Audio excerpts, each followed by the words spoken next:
Hi, my name is Ray Daw, and this is my lab number 3.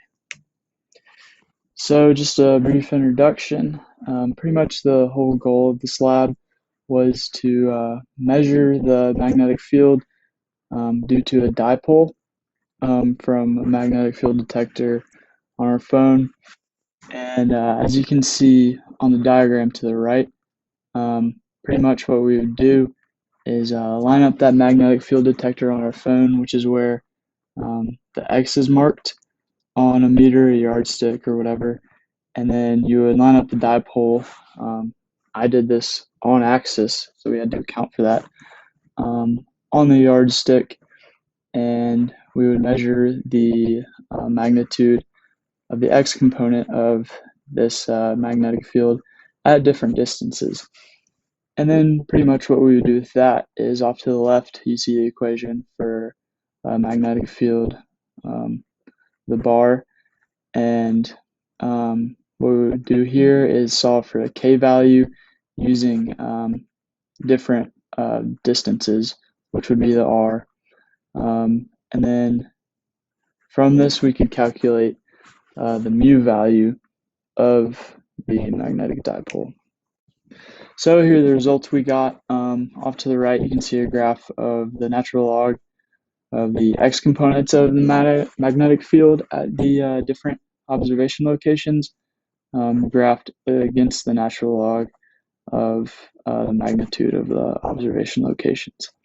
And as you can see, the graph didn't turn out to be exactly linear, but it's okay because we accounted for this with the line of best fit you see there. So what we did after this was calculate the mu value by raising the y-intercept to the power, or by raising e to the power of the y-intercept to get rid of that natural log. And this allowed us to solve for the mu using that. And then, as you can see, for our mu value, we got 0.483.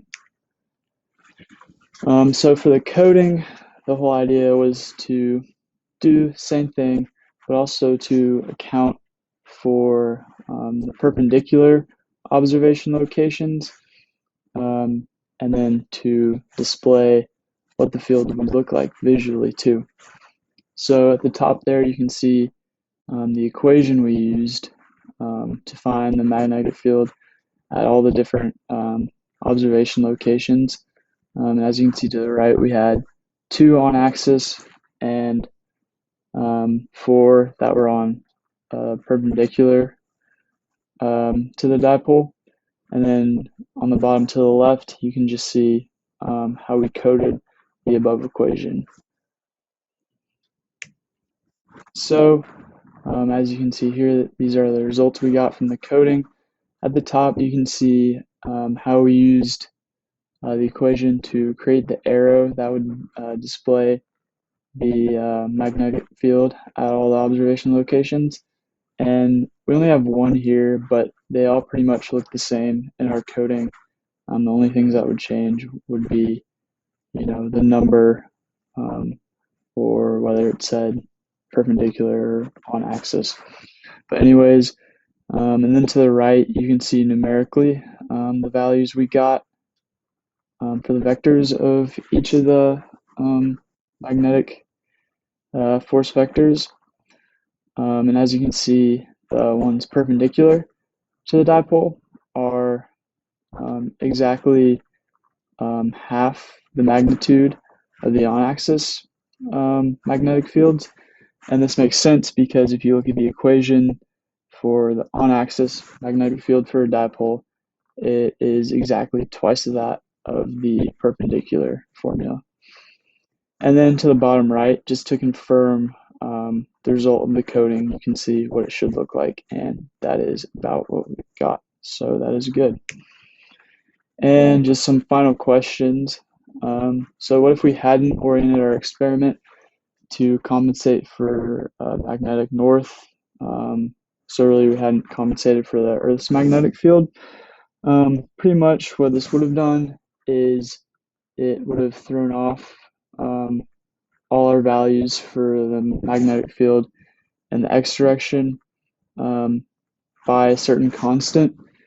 And I don't think this would have been too big of a problem because um, changing the location or the distance of the dipole from the magnetic field detector um, would still have the same change in the magnitude of the magnetic field. We would have just had to account for that constant of the Earth in all of our calculations. And then what if we were to stick together two identical magnets end to end and repeat this experiment? Um, what I think what would have happened here is obviously the magnets would attract, um, and then they would polarize even further, creating a larger magnet.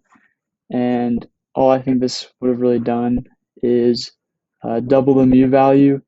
And since they fully or further polarize, the field would still look the same. And that is it.